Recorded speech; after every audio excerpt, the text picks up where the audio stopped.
Tomorrow, Big Ten play finally kicks off for Ohio State, and you know it's Friday, and you know that means it's time for the bold predictions, the offensive player of the game, the defensive player of the game, because we actually give them out here on the program, and then the score predictions for Ohio State versus Michigan State on Saturday night at 7:30 on Peacock.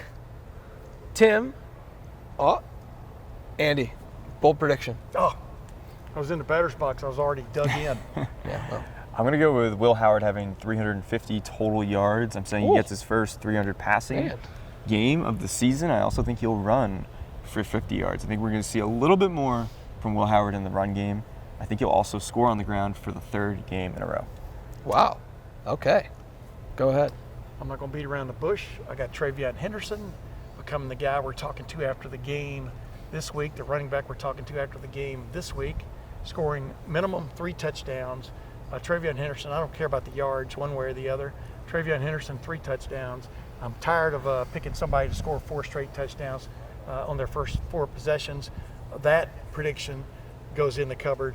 The new prediction is Travion Henderson, 3 touchdowns minimum against the Spartans. That's pretty bold of you, Tim. I like where both of you guys' heads are. Putting the other one in the cupboard, or about picking Travion to score 3 touchdowns? Sure.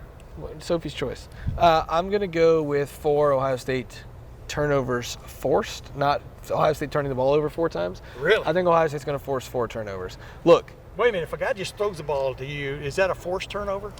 I mean, you ought to just leave it at 4 turnovers. Yeah, there you go, 4 turnovers. So, Aiden Childs is a roller coaster. Being a Michigan State fan has to be just an absolute adventure, because he had 1 turnover-worthy play against FAU in a win. Then the very next week he had 4 against Maryland, and then they come back and win in the final minutes. Yeah. Okay, that's the so key right there. You're like, okay, well, he had 4 turnover-worthy plays against the Big Ten opponent that he played. Well, then the next week he has only 2 turnover-worthy plays against Prairie View A&M. They win 40-0, and it doesn't matter. He could have had 20, and they would have beat Prairie View. Then they turn around and play Boston College, Andy's alma mater, in the second P4 game for Aiden Childs. And guess what? He has 4 again. So 2 straight games against power conference opponents, he's had 4 turnover-worthy plays.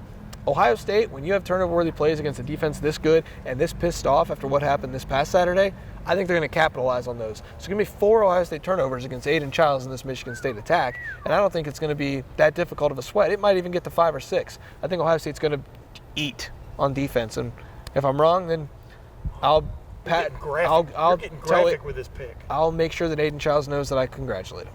Offensive player of the game. Yeah, well, after they beat Maryland in that comeback effort, I think it was Aiden Childs who said that Nick Marsh was the best freshman in the country, their wide receiver from Michigan State. He's really good. He's got already 200-plus receiving yards in the season. He's going to be a star there in East Lansing. I do think the best freshman in the country, though, is practicing in this building, the Woody Hayes Athletic Center, and that's Jeremiah Smith. And I have him as my offensive player of the game. I'm going with 2 touchdowns for Jeremiah Smith in this first Big Ten road game, first Big Ten game in general. I'm going with Carnell Tate, ironically, for my offensive player of the game. It's his turn. That's all I mean, it's his turn. That's the best way of putting it. And I wouldn't be surprised to see Jeremiah Smith still get his numbers like you just pointed out, but I think Carnell Tate is in that ready room, getting ready. I mean, the thing is, he's playing wide receiver like you want a wide receiver to play if you're Brian Hartline at Ohio State. He's not only catching the ball pretty much every time they throw it to him, he's blocking his rear end off. So Carnell Tate, offensive player of the game, final answer. And there are all kinds of ways of computing that. I like the boldness of your prediction. I don't know if they're going to throw a single pass. It might be the Michigan offense. Because I guarantee you. Okay, I know. They're not running Michigan's offense. I know. I guarantee it. I know. I'm just saying, this rushing attack is going to feast on the Michigan State run defense. I'm going to take Quinshon Judkins as my offensive player of the game. I think he's going to run through it, kind of like those holes in the swimming pool. It's going to look like that. The floodgates will open, if you will. There's still water there when you first run that play, though. Defensive player of the game. Yeah, I'm going to keep picking him, Caleb Downs. I think that, one of these weeks, he's going to pop with a play that is just, you're talking about potentially 4 takeaways for this defense. 5 maybe. We'll see. You'd have to factor in the safeties there. Yeah. And one of those, of course, is Caleb Downs, who's the chess piece. They move everywhere. He's played well so far. He had a couple missed tackles in the first game.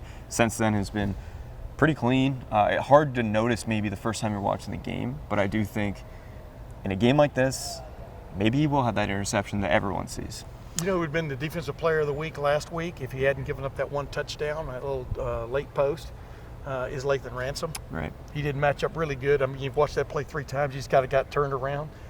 But I'm just going to go on the other side of the safety realm there and go with Lathan Ransom. He's going to be the defensive player of the game. I think he's playing very well right now. And they've got the 2 best safeties in terms of a tandem in the country. Lathan Ransom, final answer. I'm going to go with Jack Sawyer. One of the things that I think Jack does a pretty good job of is sticking with a play. And, you know, if he's not pressuring the quarterback, somebody else does, flushes him out of the pocket, and then Jack cleans it up. I think he did a good job of that. Tenacity. In the Cotton Bowl against Missouri. I think one of his sacks was, you know, on cleanup duty more than it was him, you know, just beating his guy off the line. Yeah. I think Aiden Childs is going to be put in those situations quite a bit. So I'm going to take a little bit of a different route here where you think like, okay, defensive player of the game, it's the guy who dominated. Well, sometimes it's the guy who just makes the play.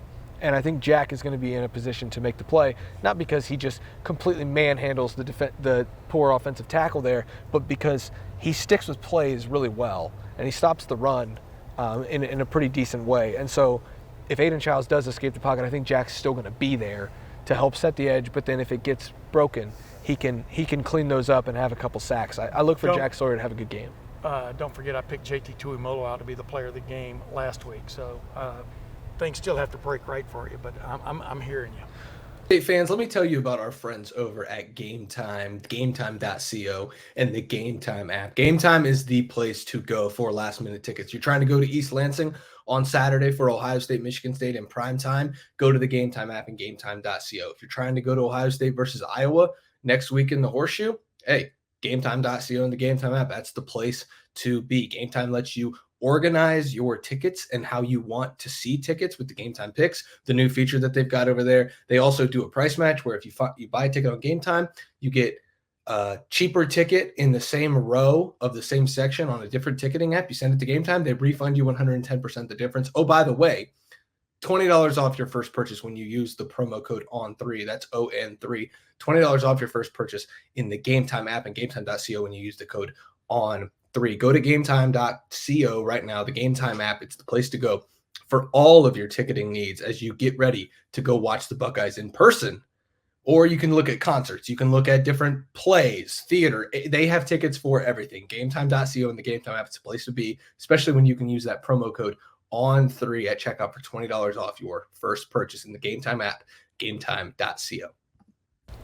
Score prediction, Andy.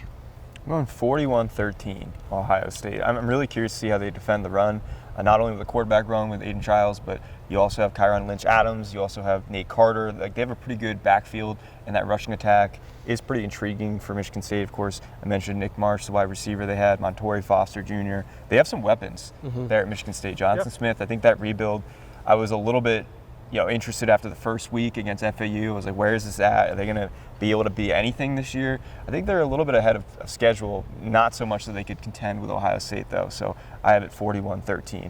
I'm curious to see if Marsh plays, because he's been banged up. So, but he looks good. How many points did Boston College score on them? 23. Yeah. See, Ohio State's at least double that. So I'm going to stay with my 50s. I'm going to go with 51-13 Ohio State. I just think this offense is capable of putting 50 on anybody. 51-13 Ohio State. It's just going to happen. Yeah, I'm going to go, I think I had 45-13, which would make all of us have 13. I don't feel good about that. I think I'm going to go 45. That means we're all thinking the same. I'm going to go 45-10. I think this defense really wants to make a statement. Michigan State might get one late, but I think this first half's going to be ugly because I don't think Michigan State's going to be able to stop the run. So I think it's going to get ugly. But I think it's going to be 45-10 Ohio State. You and I picked pretty much the same score when you really break it all down. 51-13, 45-10, pretty much the same game. Pretty much the same game. I had 38 or 48-9 last week, and it ended up being 49-14. So I was still relatively in the ballpark. I've been really good the first 3 weeks. We'll see if I can continue the trend, or if this guy nails one, or maybe he gets one instead. How many times have you picked Caleb Downs to be the defensive player of the game? I think twice now. Twice. Okay, so Yeah. you're not 2 you're out of not 4. territory yet. Yeah. No. But you're getting there. I feel like it's just one of these you're times. climbing that It's mountain going up to toward happen. me. Yeah. You know? You He's can only use that 3 times, you know. That's he's right. just going to predict it until Caleb Downs has like an interception or that wow That's play. what I was going to do with that 4th thing. You know, I decided, nah, forget it. Yeah, he's just going to wait until Caleb has I that had forethought this time. wow play, and then it's like, oh, he's definitely the defensive player of the game. I win, and then you're going to claim the Here's victory. the thing. He's going to get one. If you watch him come from one side of the field, you know, to Yeah. safety, from one side of the field to the other to get in on a play like he did last week a couple of times, this guy is the real deal. He is. It's not just his athletic ability. It's like Cody Simon says, you know, he Simon knows says. the game, but he knows the game, and it's just, boy, you want some joy, just watch him on video, man. It's even now he's getting himself into the last frame of the play almost every time. It's pretty cool. When's the last time you watched the video? You know, 2 days ago, right? Yeah, we're watching it all the time. Video? VHS. Wow. What do you watch? Andy's going to go home and grind a What do you watch? VHS Do you tape. draw pictures? What do you watch? Grainy VHS tape of Ohio State's defense. What do Tim's- you call it? It's called video. It's on It is. television. I'm just messing Oh, okay. around. It's our Friday fun video. We should We're call it having film fun. This is fun. We're having or fun. tape. Tablet. All right. It's Friday. Tablet. Yeah. It's Friday morning. You know what that means. We're going to head up to East Lansing. Beast Lansing, as they used to call it. We'll see if it's Beast Lansing on Saturday when Ohio State and Michigan State kick off on Saturday night in Spartan Stadium on Peacock. That's Tim May, the 41-year vet. That's Andy Backstrom. I'm Spencer Holbrook. If you don't want to get Peacock, just go to a bar. They'll have it on. They don't have a choice. But, you know, if you have Peacock, that's fine. Drop $1 in the slot on your way into the bar. What you should have is a membership to Lettermen Row. Go there right now. Get your full membership to Lettermen Row. We would love to have you over there in the Letterman Lounge message board. Tim May's content's there. Andy Backstrom and me, Spencer Holbrook. Let's get over to East Lansing, fellas. How about we drive up north, up to East Lansing? For Tim, for Andy, I'm just Spencer. We'll see you guys in East Lansing. We'll see you back over at LettermenRow.com.